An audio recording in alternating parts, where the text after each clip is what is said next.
हिजो मेरो कुरा काट्ने छिमेकीले आज मेरो वाह गर्छ। हिजो कुरा काट्ने छिमेकीले आज मेरो वाह गर्छ। पहिला न्याउरो परि बस्ने मेरी आमा आज छिमेकीलाई मेरो छोरा यस्तो भएछ भने निकै हाल सुनाउँछ।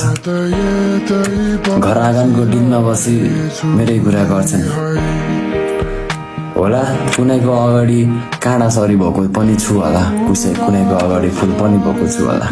ठिकै छ, बुझ्नेले कसरी बुझिदिन्छ। तर अरूले नबुझे पनि मेरी आमाले बुझेको छ, मलाई यति भए पुग्छ। हिजो मेरो कुरा काट्ने छिमेकीले आज मेरो वाह गर्छ। हिजो कुरा काट्ने छिमेकीले आज मेरो वाह गर्छ।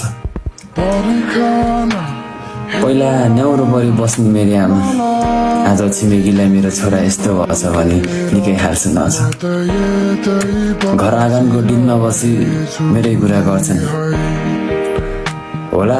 कुनैको अगाडि काँडा सरी भएको पनि छु होला, कुनैको अगाडि फुल पनि भएको छु होला।